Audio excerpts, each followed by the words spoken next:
filosofi pendidikan menurut Ki Hajar Dewantara. Jadi Ki Hajar Dewantara ini betul-betul orang yang dijadikan center di pendidikan di Indonesia ini karena kiprahnya yang luar biasa. Beliau juga disebut sebagai bapak pendidikan, bahkan tanggal lahirnya pun yaitu 2 Mei dijadikan Hari Pendidikan Nasional. Ini nama aslinya adalah Raden Mas Wardi Suryaningrat, nama aslinya. Akhirnya di 2 Mei 1889 yang tanggal itu 2 Mei-nya itu dijadikan Hari Pendidikan Nasional. Filosofi beliau ada 3 ya, Engarso Sutulodo, Enmadyo Manungkarso, Tuturi, dan Daryani. Engarso Sutulodo artinya di depan memberi contoh. Ini tugas pendidik itu adalah ini, harus menjadi teladan. Dimanapun kita berada, kita harus menjadi teladan. Jadi betul-betul kita itu harus bisa menjadi teladan bagi anak kita. Enmadyo Manungkarso, membangkitkan semangat anak-anak, memberikan motivasi, memberikan bimbingan agar anak-anak dapat menemukan bakat yang dimilikinya. Dan yang terakhir, Tuturi Handayani, memberikan dorongan. Jadi seorang ibu itu harus satu menjadi teladan. Yang kedua membimbing anak-anaknya, membangkitkan semangatnya. Kemudian yang ketiga adalah mendorong anak-anak. Ini ya. Ini yang penting. Anak bukan kertas kosong. Kalau selama ini kita pahami itu kan anak itu seperti kertas kosong, kita bebas menulisnya. Tapi ternyata menurut Ki Hajar Dewantara tidak. Sebetulnya di dalam anak itu sudah ada goresan-goresan yang masih sama, ya, masih sama. Sudah ada goresan-goresan yang masih sama. Nah, tugas guru itu menebalkan goresan, ya, menebalkan goresan. Dengan cara apa? Menuntunnya, memfasilitasi, membantu untuk menebalkan garis-garis yang masih sama tadi. Iki bakatnya di mana, ya? Iki bakatnya di mana? Tidak sini. Iki bakatnya di mana? Nah ini tugas kita adalah menebalkan. Guru itu seperti petani, filosofinya petani. Petani itu hampir sama dengan guru, ya. Karena Bapak Ibu, petani dan guru itu tugasnya hampir sama. Nah, yang terpenting adalah Bapak Ibu, petani itu tidak bisa memaksa benih padi tumbuh menjadi jagung. Atau sebaliknya, nanam jagung tidak bisa dipaksa menjadi padi. Dia hanya bisa merawatnya supaya jagung ini tumbuhnya baik, panennya bagus. Nah, itu petani. Sama, guru juga begitu. Tidak bisa memaksa anak harus jadi. Tadi sudah ada bayangan-bayangan goresan-goresan yang masih sama itu, kemudian kita tinggal menebalkan. Oh, anak ini bakatnya di sini. Oh, anak ini bakatnya di sini. Nah ini jagung ya jadi jagung, tidak bisa jagung itu jadi padi. Kita hanya bisa memberikan pupuk, memberikan air yang cukup supaya jagung-jagung ini tumbuh dengan baik dan nanti panennya menjadi berlimpah. Tidak bisa dipaksa menjadi padi atau yang lain. Ini kerangka perubahan yang ditawarkan oleh Ki Hajar Dewantara. Yang pertama adalah kodrat alam dan kodrat zaman. Kodrat alam itu maksudnya kita harus melihat geografis anak kita. Jadi anak yang di daerah pegunungan, di daerah perkotaan, di daerah pantai itu tentu kebutuhannya akan berbeda dengan anak yang di pantai tadi. Ini kita harus lihat, termasuk kondisi keluarganya seperti apa, kondisi sosial masyarakatnya di situ seperti apa. Seorang guru ternyata harus dituntut tahu sampai sedetail itu. Supaya kita nanti ketika menyampaikan materi itu paham, oh anak ini dari keluarga, mungkin anaknya agak sedikit bandel, dia dari keluarga seperti ini. Nanti sampai seperti itu kita harus tahu. Nah yang kedua, kodrat zaman. Ya, kodrat zaman itu artinya seorang guru harus bisa mendidik anaknya sesuai dengan kebutuhan. Bahkan di agama kita juga diajarkan didiklah anakmu sesuai dengan zamannya. Zaman dulu dan sekarang itu berbeda. Mobil misalnya ya, mobil yang mungkin keluaran tahun 90-an, 80-an, sementara di luar di bengkel-bengkel itu pasien kita adalah bukan ya teknologinya teknologi yang masa kini. Maka sekolah kita juga harus menyesuaikan kebutuhan industrinya seperti apa. Karena tidak akan bisa memperbaiki mobil yang PPI atau yang teknologi sekarang kalau di bengkel kita yang diajarkan adalah mesin-mesin jam. Maka ini yang disebut dengan kodrat zaman. Kita harus mengikuti perkembangan zaman. Pendidikan harus menghargai pendidikan karena di setiap anak itu pasti berbeda-beda. Nah ini kita harus bisa menyesuaikan tugas guru, yaitu harus bisa menyesuaikan anak-anak yang berbeda dari lingkungan masyarakat yang berbeda, dari latar belakang berbeda. Kita harus memahami anak itu. Dimengerti. Yang paling penting itu dimengerti menurut Diajak Dewantara. Setinggi apapun kecerdasan anak itu kalau tidak diberikan dimengerti, itu nanti akan di endingnya akan menjadi fatal. Seperti banyaklah orang-orang pintar sekarang itu yang akhirnya terjerumus dalam kasus-kasus seperti korupsi, seperti perselingkuhan dan sebagainya. Itu karena tidak kuat dimengerti. Jadi pendidikan yang kita lakukan ini harus seimbang antara kesempurnaan dimengerti dan pikiran. Sehingga anak ini kalau seimbang antara otak dan dimengertinya, anak itu nanti ketika menjadi dewasa dia akan menjadi orang yang bijaksana. Ini penting. Kemudian pendidikan harus berorientasi kepada anak. Semua kegiatan pembelajaran yang kita lakukan harus kita orientasikan ke anak. Ini penting. Ya, maka sekarang kita harus merubah mindset kita, pola pikir kita yang dulu kita mengajar pada anak-anak itu adalah berpusat pada diri kita, seolah-olah kita sendiri merasa paling tahu. Sekarang model pembelajaran kita harus kita ubah. Bapak Ibu, kita masuk ke dalam materi kedua, ada yang positif. Ini penting kita sharing. Jadi materi ini nanti arahnya adalah bagaimana cara menangani anak yang punya kasus tanpa harus menggunakan fisik, tapi bisa menyentuh hatinya sehingga menjadi sadar. Nah, ini yang kata kunci yang saya pahami dari materi ini. Budaya positif sebetulnya secara tidak langsung kita sudah menerapkan. Ada budaya industri, budaya Islami ya, seperti 3S, yang 5S ya, 3 atau 5? Pak Syukuri 5 ya.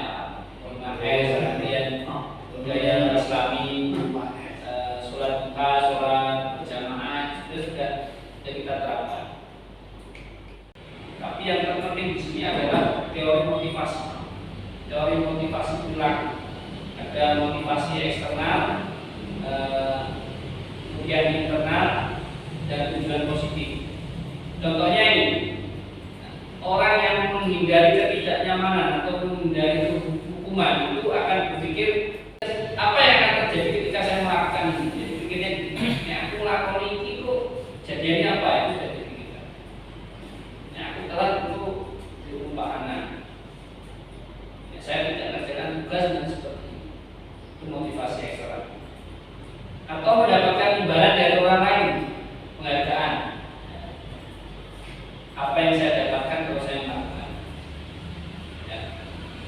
Apa yang saya dapatkan? Atau saat yang terakhir untuk menghargai, yang penting untuk menghargai diri sendiri, menjadi insan yang sesuai harapan kita. Saya akan menjadi orang seperti apa yang saya lakukan. Aku belajar tenanan, bakal pinter. Ini motivasi dari apa bahasanya itu linguistik ya, dari jalan ini. Ini penting. Nah, ini penting Pak.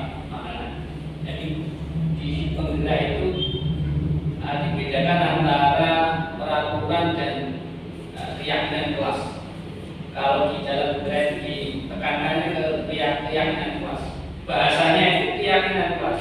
Keyakinan kelas ini setiap anggota kelas perlu belajar selalu bersikap positif, senantiasa menjaga diri menjadi terbaik, hormat kerja, ini keyakinan kelas. Atau bahasa Pak Agus tadi kesepakatan kelas. Kelas itu ada kesepakatan yang harus harus ditaati. Nah, bahasa kita kontrak itu apa? Kontrak belajar. Mencatat 100 kali atau 1000 kali kalimat ini. Padahal melanggarnya apa? Melanggarnya terlambat. Tapi tugasnya ini. Nah, ini namanya hukuman. Kenapa hukuman tidak nyambung? Maksudnya tidak ada hubungannya antara mencatat dengan ini. Beda dengan ketika Pak Nanang mengajar olahraga di lapangan, anak-anak lari. Ada anak yang terlambat, dia anak disuruh lari beberapa kali. Nah, itu masih ada hubungan. Ini namanya konsekuensi atau bahasanya tadi sanksi dan hukuman terhadap berbeda. Jadi ya kalau memberikan konsekuensinya itu masih nyambung dengan pelanggaran yang dilakukan, itu namanya konsekuensi. Jadi kalau tidak ada hubungannya namanya hukuman. Gitu ya. Menggantikan kertas tugas teman yang pernah dicoret-coret. Kertas yang temannya tidak terima, dia sudah menggantikan, namanya konsekuensi. Itu menjadi kertas ekonomi. Apa? Karena kesalahannya itu. Murid disuruh mengenakan sepatu seharian di sekolah karena tidak mengenakan sepatu hitam. Ini termasuk. Ini ya. Nah, ini posisi kita. Posisi kita sebagai seorang itu ada 5 ya. Ada 5. Ada 5. Satu, menghukum, membuat orang merasa bersalah sebagai teman. Dia monitor, memantau, dan kita harus paham betul posisi kita itu. Ketika kita posisinya sebagai penghukum, maka biasanya ada suara kita tinggi, kemudian bahasa tubuh kita akan terlihat mata melotot dan sebagainya. Ini perlu dilihat akibatnya.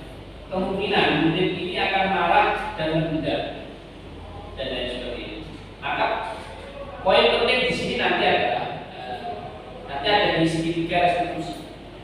Segitiga restitusi, bagaimana anak nanti kita tangani supaya anak itu tidak merasa dipermalukan, tapi anak itu merasa dibuat nyaman, kemudian disadarkan, dan dia akan sadar diri. Ya, segitiga restitusi. Apa sih restitusi itu? Adalah proses menciptakan kondisi bagi seorang murid untuk memperbaiki kesalahan mereka. Jadi kondisi murid ini juga sedemikian rupa sehingga mereka itu merasa bersalah dan memperbaiki kesalahan, sehingga mereka bisa kembali pada kelompok mereka dengan karakter yang lebih kuat. Artinya dia akan memperbaiki. Ini namanya restitusi. Restitusi ya. Tidak untuk menebus kesalahan, tapi belajar dari kesalahan, memperbaiki hubungan, tawaran dan maksa. Kira-kira bisa nggak memperbaiki? Mungkin contoh saya ada yang kok bapak perhatikan kamu akhir-akhir ini terlalu ini ada masalah apa? Nanti dia saya main game pak malah main game sampai larut sehingga saya kesiangan. Kita tanya dengan keyakinan, kira-kira ini sesuai dengan keyakinan kelas kita yang kita sepakati. Jangan siapa. Terus langkah kamu untuk memperbaikinya bagaimana? Nanti dia akan menjawab saya. Ya, restitusi diri adalah cara yang paling baik untuk memperbaiki ya. Restitusi fokus pada karakter bukan tindakan. Nah, ini yang terpenting, fokus pada solusi. Nek sampai yang melakukan kesalahan ini, terus solusi ini seperti apa?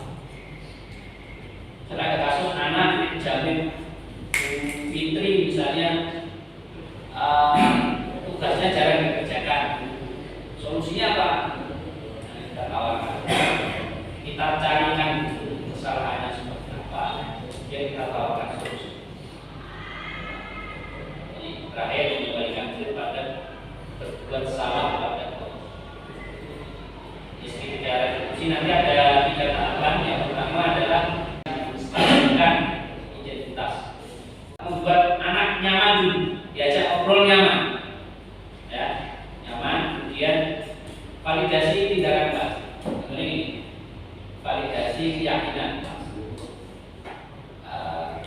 Bapak perhatikan kok akhir-akhir ini kamu terlambat, kira-kira ada masalah apa? Nah, itu namanya validasi. Nanti jangan jujur, oh saya seperti ini Pak, oh saya kalau pagi ternyata ya, sekolah saya, rumah saya jauh dari sekolah. Dia menanyakan yang kira-kira yang Anda lakukan ini terlambat pola ini kira-kira sesuai tidak dengan keyakinan. Kira-kira keyakinan kelas apa yang kamu pelanggan? Kemudian setelah itu baru menawarkan solusi. Terus solusinya bagaimana? Apa tanggung jawab? Namanya studi garis solusi. Intinya membuat anak merasa nyaman, merasa bersalah, kemudian mencari solusinya. Contoh kasusnya nanti Uzi ya,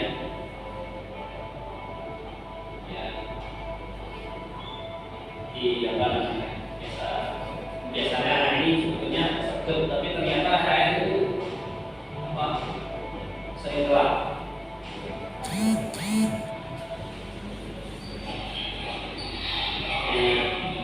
Dari simulasi saja, tentang restitusinya, bagaimana cara ini kesesuaian ini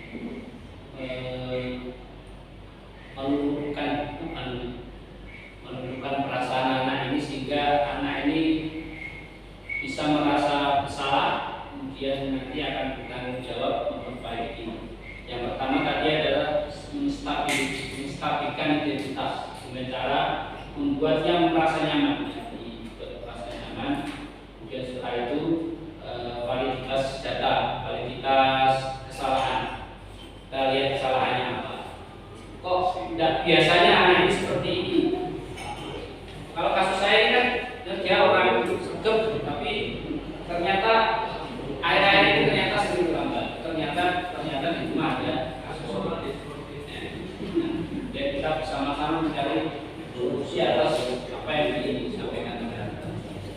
Ini ya banyak sekali Bapak Ibu kasus-kasus yang akan Bapak Ibu temui. Tinggal Bapak Ibu nanti memposisikan dirinya sebagai apa? Sebagai manajer kah?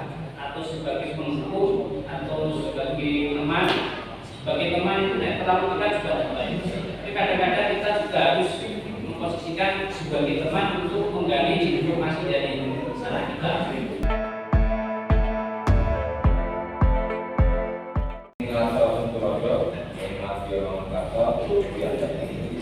Pengalaman saya mungkin nanti tidak terjadi Pak. Yaitu ketika saya mendampingi anak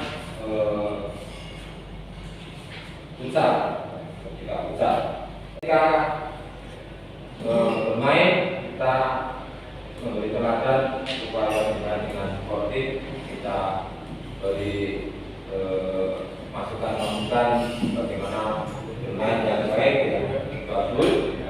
Kemudian tutorial ini di luar kita memotivasi anak-anak. Lapangan kita memberi motivasi, kita memberi dorongan supaya anak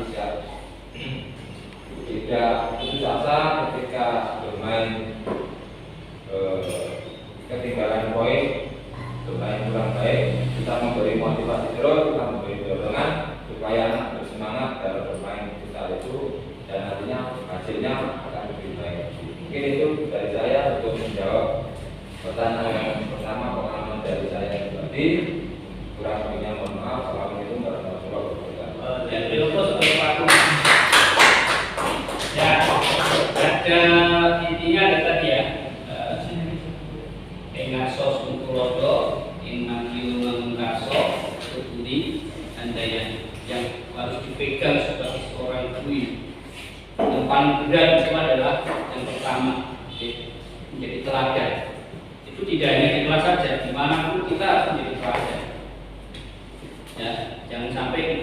mengajarkan kepada anak atau kita melarang kepada anak yang kita sendiri melakukan.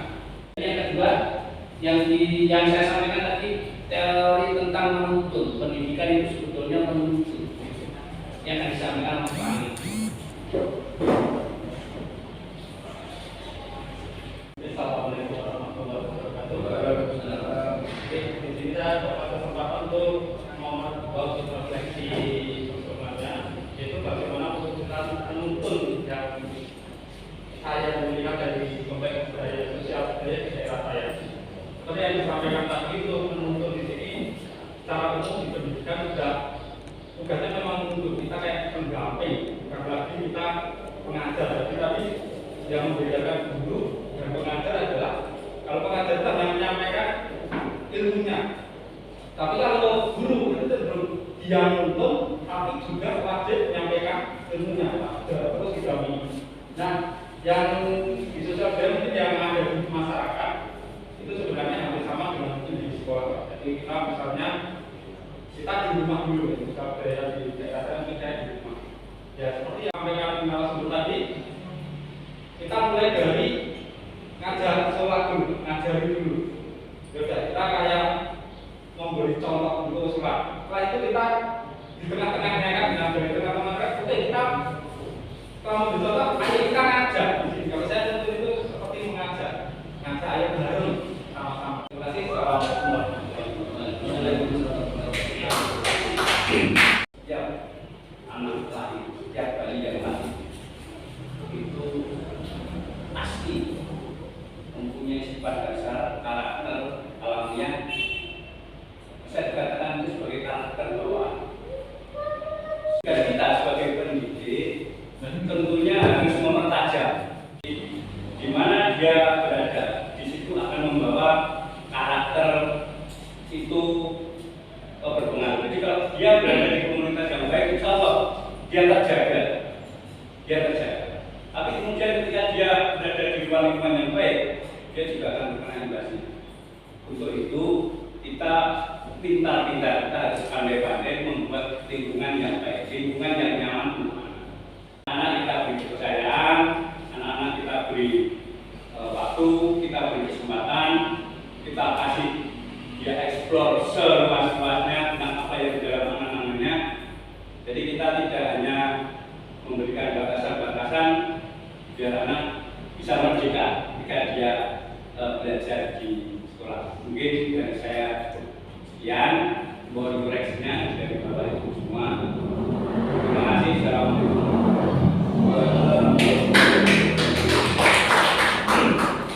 Ya, yang keempat, relevansi dengan dari pemikiran Diajak Dewantara dengan peran Bapak Ibu sebagai pendidik akan disampaikan oleh Ufa. Ya. Yang terakhir sebelum kita pengalaman saya sebagai wali kelas ketika kita KBM-nya dengan PJJ banyak masalah yang muncul, salah satunya mereka tidak aktif. Itu ternyata setelah sharing WA dan maklumat ketemu ditanya kenapa masalahnya, ada yang ibunya merantau, bapaknya merantau, dia di rumah sendirian sehingga kurang kontrol dan masih banyak lagi masalah yang lainnya.